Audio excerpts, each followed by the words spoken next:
Hello friends, प्राचीन भारतीय इतिहास चैप्टर वाइज का ये फोर्थ चैप्टर है जिसका फर्स्ट पार्ट है।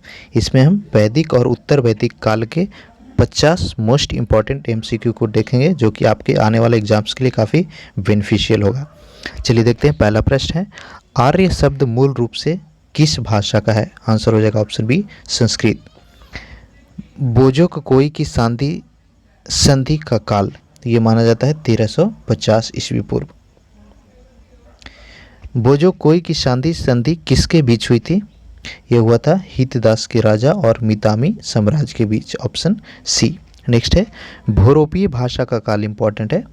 भोरोपीय भाषा का काल जो है वह माना जाता है 2000 ईस्वी पूर्व को। नेक्स्ट देखिए, जर्मनी एवं स्कैंडिनेविया को आर्यों का आदि निवास मानने वाले विद्वान कौन थे? गेस कीजिए। इसका आंसर होगा ऑप्शन बी, पेंका। नेक्स्ट है, नेहरिंग नामक विद्वान के अनुसार आर्यों का आदि निवास, तो इनके अनुसार था वह दक्षिण रूस। अलग अलग विद्वानों का अलग अलग मानना है आर्यों का निवास के बारे में। दोस्तों, अगर आप हमारे चैनल से अब तक नहीं जुड़े हैं तो नीचे लाल बटन पर जाकर के सब्सक्राइब कर लीजिए और आप हमारे टेलीग्राम और फेसबुक ग्रुप से ज़रूर जुड़िए। दोनों का लिंक डिस्क्रिप्शन में दे दिया गया है, काफ़ी बेनिफिशियल होगा आपके प्रिपरेशन में। चलिए अगला देखते हैं, निम्नलिखित में से कौन से ग्रंथ समान हैं? इसका आंसर होगा ऑप्शन बी, ऋग्वेद और अश्ववेदा। प्रोफेसर मैक मूलर के अनुसार आर्यों का आदि निवास, ये भी इंपॉर्टेंट है, कई बार पूछा जा चुका है ये। ठीक है, मैक मूलर के अनुसार आर्यों का आदि निवास क्या था? ये हो जाएगा मध्य एशिया। प्रारंभ में आर्यों के गणना का स्रोत तो था हिमवर्ष। ऑप्शन बी सही होगा। नेक्स्ट है, आर्य जिससे परिचित नहीं थे वह क्या था? गेस कीजिए। ठीक है, आपको पता है तो चार ऑप्शन दिए हुए हैं। इसका सही आंसर होगा ऑप्शन डी, आम और बरगद से वे परिचित नहीं थे। अगला है, आर्यों का आदि निवास आर्कटिक प्रदेश था, यह किसका मानना है? काफ़ी इंपॉर्टेंट है, ये कई बार रिपीट हो चुका है। यह है बाल गंगाधर तिलक का मानना। इन्होंने इसका वर्णन the Arctic home of Aryans में वर्णन किया है। तो यहाँ से एक चीज़ और याद रखिए कि the Arctic home of Aryans के लेखक कौन है? बाल गंगाधर तिलक। ये भी पूछा जाता है। अगला है, 6 महीने का दिन और 6 महीना का रात्रि, इजी क्वेश्चन है। आंसर हो जाएगा ऑप्शन ए, आर्कटिक प्रदेश में। नेक्स्ट है, ब्रह्मर्षि प्रदेश के अंतर्गत कौन सा क्षेत्र आता है? 4 ऑप्शन है। दोस्तों, आप लास्ट में कमेंट करके ज़रूर बताइएगा कि आपके कितने प्रश्न सही हो रहे हैं और वीडियो को लाइक ज़रूर कीजिए ताकि यूट्यूब रिकमेंड करे हमारे वीडियोस को और काफ़ी सारे फ्रेंड्स को देख सके और उन्हें बेनिफिट हो सके। ठीक है, चलिए इसका आंसर हो जाएगा ऑप्शन सी, पूर्वी राजस्थान, गंगा जमुना दोआब और पश्चिमवर्ती प्रदेश। नेक्स्ट है, सप्त सिंधु प्रदेश आर्यों का आदि निवास है, यह अभिमत, तो ये था डॉक्टर एसी दास का। नेक्स्ट है, गोंडवाना की कौन सी जाति भारत में आर्य बनी? इंपॉर्टेंट है, गोंडवाना की कौन सी जाति भारत में आर्य बनी थी? आंसर होगा ऑप्शन ए, सूरन। नेक्स्ट है, ऋग्वेद का रचना काल, इजी क्वेश्चन है। आंसर हो जाएगा ऑप्शन बी, 1500 से 1000 ईस्वी पूर्व तक। ऋग्वेद की रचना कहाँ पर हुई थी? आंसर हो जाएगा ऑप्शन डी, सप्त सिंधु प्रदेश में। नेक्स्ट है, उत्तर वैदिक साहित्य का रचना काल, तो ये 1000 से 500 ईस्वी पूर्व तक हो जाएगा। अगला देखिए, उत्तर वैदिक साहित्य की रचना ये हुआ था आपका कुरु पांचाल में। ठीक है, वैदिक का कहाँ तो हुआ था? सप्त सिंधु में, और उत्तर वैदिक का कुरु पांचाल क्षेत्र में। नेक्स्ट है, मिलाने के लिए काफ़ी इंपॉर्टेंट है, नदियों के प्राचीन नाम और उनके वर्तमान नाम। तो चलिए देखते हैं, विस्तता, तो ये झेलम का प्राचीन नाम था, विपाशा ब्यास का, कुंभा काबुल का, क्रुमु कुर्रम का और द्विदती घाघर का। तो आंसर देखिए ऑप्शन कौन सा सही होगा? बी हो जाएगा। ठीक है, इसका स्क्रीनशॉट ले लीजिए, काफ़ी ही इंपॉर्टेंट है। चलिए अगला देखते हैं, ऋग्वेद के प्रारंभिक सूक्तों की रचना कहाँ पर हुई थी?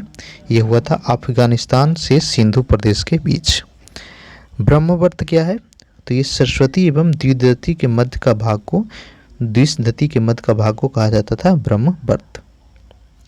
चलिए आगे देखिए, आर्यों की पूर्वी सीमा, तो ये थी कौन सा? 4 नदी दिया हुआ है आर्यों की पूर्वी सीमा।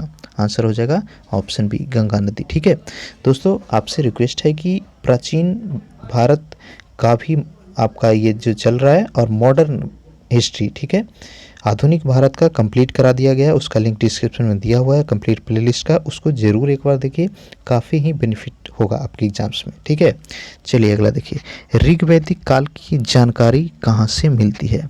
ये हो जाएगा ऑप्शन सी, ऋग्वेद से। ऋग्वेद की रचनाओं की संख्या कितनी है? ये हो जाएगा 1028, ऑप्शन डी। विभिन्न कबीलों को अपने क्षेत्र से सुमेलित कीजिए। ठीक है, इसको आगे देखते हैं, ये मिलाना था। ठीक है, 26वां यदु, तो ये पश्चिम हो जाएगा, तुर्वसु ये हो जाएगा आपका दक्षिण पूर्व, और मत्स्य हो जाएगा भरतपुर। डी है भरत, तो हो जाएगा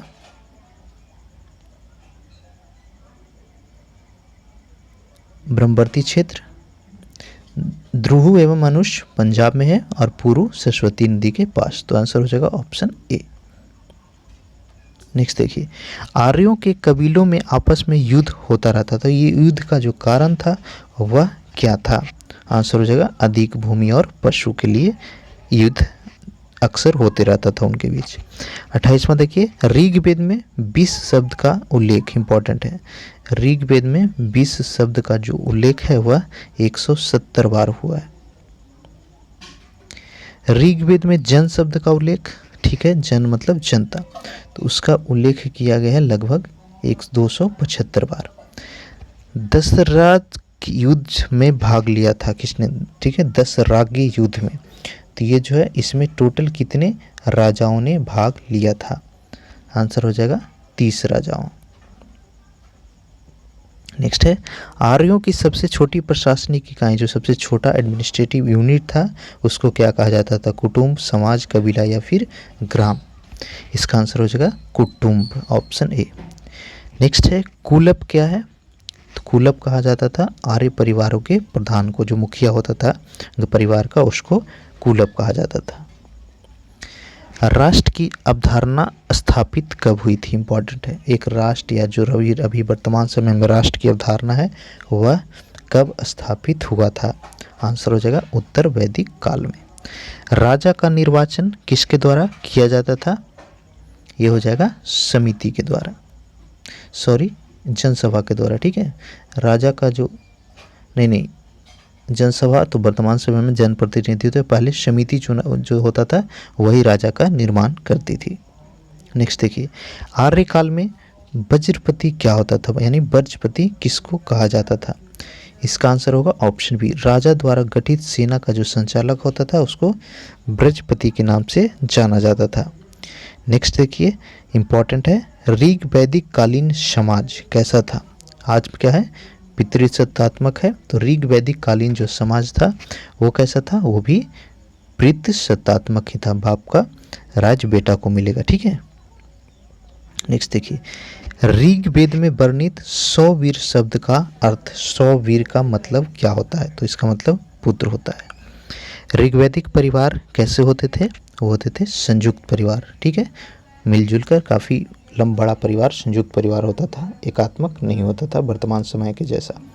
नेक्स्ट है बिस्पला। ठीक है, बिस्पला क्या है? ये हो जाएगा वैदिक कालीन विदुषी महिला।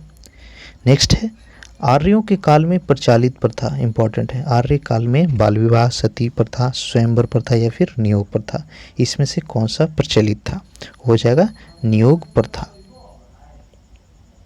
नेक्स्ट है, मिलाने के लिए, वर्णों की उत्पत्ति को ब्रह्मा के अंग से सुमेलित करना है। ठीक है, पहले देखिए, ब्रह्मा के मुख उसको ब्राह्मण हो गया, ब्रह्मा की बाहु क्षत्रिय, यानी बाहु मतलब आप गेस कर सकते हैं, इजी क्वेश्चन, बाहु मतलब पावर हो गया, क्षत्रियों का काम क्या होता था? रक्षा करना। जांग वैश्य हो गया, और ब्रह्मा के पैर शूद्र हो गए। ठीक है, तो आंसर हो जाएगा ऑप्शन ए। नेक्स्ट देखिए, कौन सा वर्ग कबीलाई समाज में नहीं आता था? कबीलाई समाज, योद्धा, पुरोहित, प्रजा या डाकू? इसका आंसर हो जाएगा इजी क्वेश्चन, डाकू। डाकू को कबीलाई समाज में गिनती नहीं किया जाता था। आर्यकालीन शब्द अधिवास से क्या तात्पर्य है? अधिवास का मतलब क्या होता है? ये हो जाएगा कमर के ऊपर पहनने जाने वाला वस्त्र को अधिवास कहा जाता था। नेक्स्ट देखिए, आर्य पुरुष स्त्रियां कौन से आभूषण पहनती थी? नूपुर, हार, कुंडल, अंगूठी? इसका सही आंसर गेस कीजिए। आंसर हो जाएगा नूपुर पहनती थी, हार पहनती थी और कुंडल पहनती थी, अंगूठी उस समय नहीं पहनते। तो आंसर होगा ऑप्शन सी।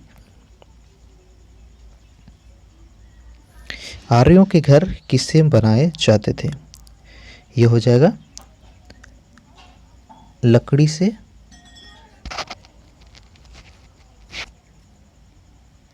ईंट नहीं होता था उस समय, ठीक है।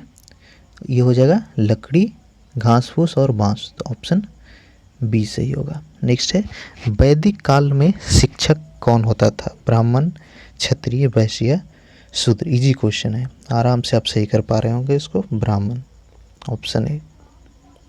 नेक्स्ट देखिए, गोमत किसको कहा जाता था? ठीक है, गोमत जो है वह कहा जाता था अधिक पशु पालने वालों को, जो आज के डेट में जिसको बोलते हैं पशुपालक जो हो जाएगा हिंदी, शुद्ध हिंदी, तो गोमत उसी को कहा जाता था। ऋग्वेद कालीन समाज में पशुओं का देवता जो आगे चलकर शूद्रों का देवता बन गया, वह कौन था? ये हो जाएगा पुरुषों। ऋग्वेद के अनुसार देवताओं की उत्पत्ति कहाँ से हुई थी? गाय से, ठीक है, ऑप्शन ए। तो ये था सभी 50 क्वेश्चंस। नेक्स्ट पार्ट का और सभी पार्ट के प्लेलिस्ट का लिंक डिस्क्रिप्शन में दिया हुआ है, जरूर देखिएगा। चैनल पर नए तो रिक्वेस्ट है फिर से आप सब्सक्राइब कर लीजिए, ताकि हर वीडियो का अपडेट आपको मिलते रहे, और नोटिफिकेशन को ऑन करना ना भूलिएगा। साथ ही वीडियो को लाइक कर लीजिए और अपने दोस्तों के साथ ज़्यादा से ज़्यादा फेसबुक, व्हाट्सएप पे शेयर कीजिए। आप हमें फेसबुक ग्रुप और टेलीग्राम से नीचे दिए गए लिंक से जुड़ सकते हैं, ताकि सर्व चीज़ से अपडेटेड रहें। Thank you.